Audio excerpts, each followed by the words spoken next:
Outcast, A New Beginning takes the franchise that pushed the open-world action RPG and pushes mediocrity. Attractive vistas are met with repetitive gameplay and terrible performance. You are Cutter Slade, a hilariously named protagonist who has lost his memory after the events of the first game.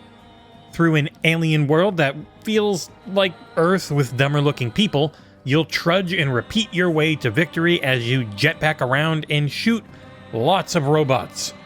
Let's get into it in the XboxEra review of Outcast, A New Beginning.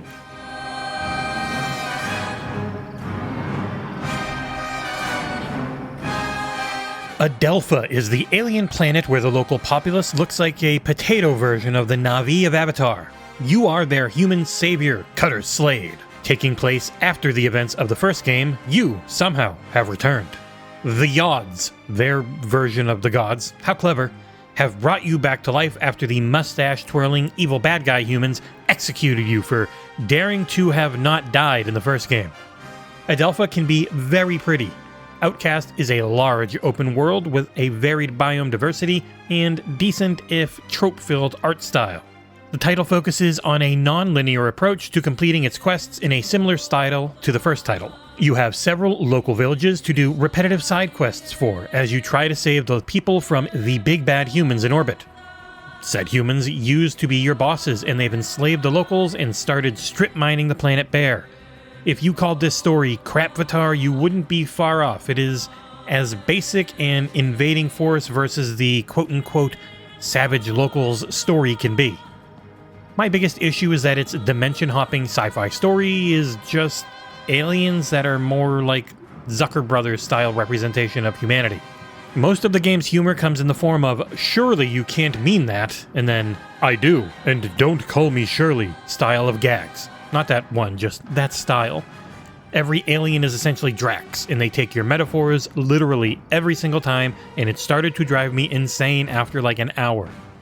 All of their cultural touchstones are just based on human ideals, and it just feels like a weird potato head people version of Earth 2.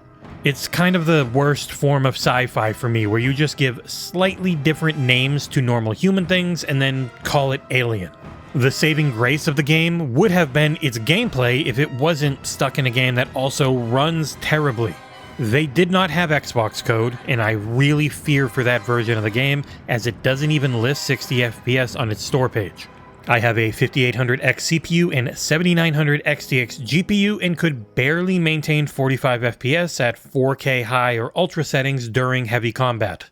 The game just runs terribly and kills otherwise what would be decent fun. The idiotically named Cutter finds a jetpack early on, and as you slowly unlock its abilities, the game becomes more enjoyable when things work. At first, the jetpack just kind of helps you jump real high, and though the game has no mantling, so that never really feels great. Everything is played from a third-person perspective with a camera that's pulled fairly far out. Once you've unlocked the first few abilities with your jetpack, you'll be flying around about 5 feet off the ground for the rest of the game. A press of both bumpers will put you into hover mode where you can zip around to your heart's content. Though the cutscenes are a little frustrating because Cutter just kind of flies everywhere, including up during them, something you don't really get to do during gameplay. You get a couple of weapons and some super abilities. I'll let you figure out those on your own, but for the weapons, you get 2 of them and you can slot various mods into them to customize how you want to use them. You got a pistol that can have 4 mod slots, while your rifle can have 6. It's a fun system that encourages exploration so that you can customize your shooting experience, and both weapons have ammo. Green for your pistol and red for your rifle. Once you are out of ammo though, you can still shoot, it'll just be slower and do less damage. Shooting on controller and mouse both felt pretty good. The best parts of this game reach that pretty good to okay level and never go above that. You will spend most of your time doing fetch quests for local tribes. It's a game of busy work, and if you're in the mood to clear a checklist, it could be pretty fun. I found the mission UI to be cool in concept and very frustrating in use. There are a lot of submenus, and it's not always clear where to go for a particular thing until you've found how to choose it and then check again on your map. There's just too many presses to get simple things selected.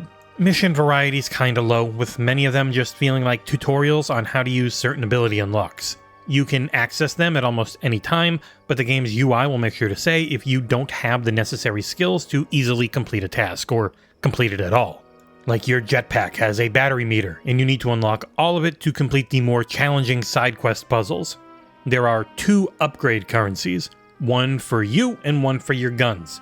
Enemies tend to drop the latter often, and mission completion is the main way to get the former. I would classify Outcast as an okay-looking title, especially like one that would have come out in 2014. Sadly, it also performs like one would have back on the terrible Xbox One and PS4 hardware. And there's nothing really about this game visually, I guess, outside of the scope of how far you can see that should cause it to run this poorly on such a powerful PC as I have, but it definitely does, because no matter what settings I changed, it never felt smooth. Even with AMD's fluid motion frame tech stating I was getting 125 FPS, it still felt bad.